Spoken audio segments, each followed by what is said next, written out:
अस्सलामुअलैकुम, मेरा नाम सैयद शम्स बिन रियाज़ है। तन्हा मुसाफिर के नाम से लोग मुझे जानते हैं।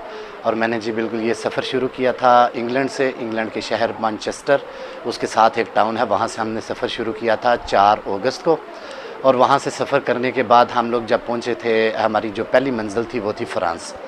फ़्रांस से हम लोग पहुँचे हैं बेल्जियम, बेल्जियम से जर्मनी, जर्मनी से ऑस्ट्रिया, ऑस्ट्रिया से हंगरी, हंगरी से सर्बिया, सर्बिया से होते हुए हम लोग बुल्गारिया पहुँचे थे। और बुल्गारिया से आगे हमारी डेस्टिनेशन थी तुर्की। और तुर्की में जो एशिया का ब्रिज आप जानते होंगे, एशिया का ब्रिज क्रॉस जब हमने किया उस वक्त तक हम यूरोप में थे, तो यूरोप का ब्रिज क्रॉस करके हम एशिया में एंटर हुए। तो एशिया में सफ़र करते हुए हम लोग ईरान में पहुँचे हैं और ईरान के बाद हम लोग पहुँचे हैं पाकिस्तान। और पाकिस्तान में सफ़र करते हुए हम गुजरात शहर तक हम लोगों ने सफ़र किया है। और माशाल्लाह एक बड़ा ज़बरदस्त किस्म का ये एक एक्सपीरियंस रहा।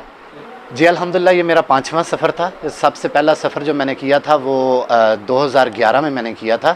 और तब तक कोई ख़ास इनफ इंफॉर्मेशन गूगल के ऊपर या यूट्यूब के ऊपर नहीं थी।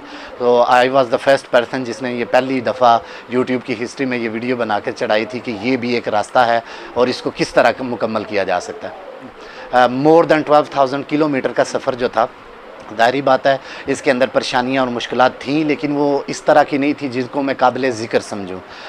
जब आपके पास डॉक्यूमेंटेशन आपकी कंप्लीट होती है, आप लीगल तौर पर सफ़र कर रहे होते हैं, तो आपको किसी किस्म का परेशानी नहीं होती, अनलेस कि खुदा ना करे कोई छोटा मोटा हैपन हो जाए। और वो सफ़र के अंदर आप एक्सपेक्टेड कर रहे होते हैं। 11 दिन में ये सफ़र अपना मुकम्मल किया। 11वें दिन अल्हम्दुलिल्लाह हम लोग अपने घरों में मौजूद थे। अगर हम लोग चाहते हैं कि पाकिस्तान में टूरिज़म को फ़रोग़ दिया जाए तो इन चीज़ों को नज़र में लाना पड़ेगा। वहाँ पे बार बार चेक पोस्ट पर लोगों को रोकना, उनकी डिटेल्स दोबारा एंटर करनी, उनका टाइम वेस्ट करना, मेरे ख्याल से अगर इतने तकलीफ़ दे अमल से कोई भी फ़ारनर, हम लोग तो पाकिस्तानी अल्हम्दुलिल्लाह, ये हमारा मुल्क है, हम लोग इस सिक्योरिटी इदारों के साथ उनकी मदद लेने के लिए भी तैयार हैं।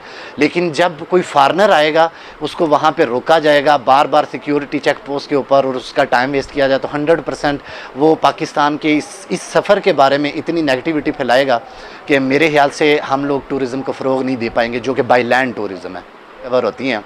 और जब हम लोग यहाँ से बॉर्डर से हम इमिग्रेशन से गुज़रते हैं तो हमारे बैग की मुकम्मल स्क्रीनिंग की जाती है, A to Z चीज़ें देखी जाती हैं। आप लोग अक्सर ख़बरों में देखते होंगे कि फ़लाँ बंदे के पास से कुछ नाजायज़ चीज़ें निकली हैं।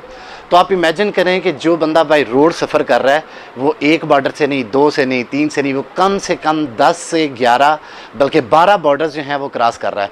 तो 12 बॉर्डर बाई लैंड क्रॉस करते हुए, जबकि उनके पास इनफ टाइम मौजूद है, वो बिल्कुल भी रश में नहीं है, वो आपकी गाड़ी की A to Z स्क्रीनिंग करते हैं। ये कैसे पॉसिबल है कि वहाँ पे कोई इलीगल चीज़ आप स्मगल कर सकें? ये तो इम्पॉसिबल है। दूसरा रह गया पैसे बचाने की बात, तो मैं आपको ये बता सकता हूँ 550 पाउंड की रिटर्न टिकट जो UK से पाकिस्तान की है। और ये जो सफ़र है इसमें जो कार्नेट दी पासेज है, जो गाड़ी के अगेंस्ट हम सिक्योरिटी रखवा कर आते हैं UK में, अगर उसको निकाल दें तो कम अज़ कम एक एस्टिमेटेड कास्ट 5,000 पाउंड बनती है एक कार की। सो एक कार, उसके अंदर 3 या 4 लोग, वो 5,000 पे करेंगे, जबकि बाई एयर वो 550 पे करेंगे। तो ऐसी बात नहीं है, ये सिर्फ शौक़ की बात है या फिर आपका एक एम है, जो कि हमारा एम है अल्हम्दुलिल्लाह। ये बलूचिस्तान एरिए में जगह जगह जो लेवीज़ की चेक पोस्ट थी, वहाँ पर बार बार टाइम वेस्ट होना वो एक अलग इशू था। लेकिन उसके बाद जब हम KPK में एंटर हुए हैं तो वहाँ पर हमें एक ज़बरदस्त किस्म की प्रॉब्लम का सामना करना पड़ा। वो जो KPK का पुलिस ऑफिसर था उसने हमारे डॉक्यूमेंट रखे और नाजायज़ किस्म के रखे।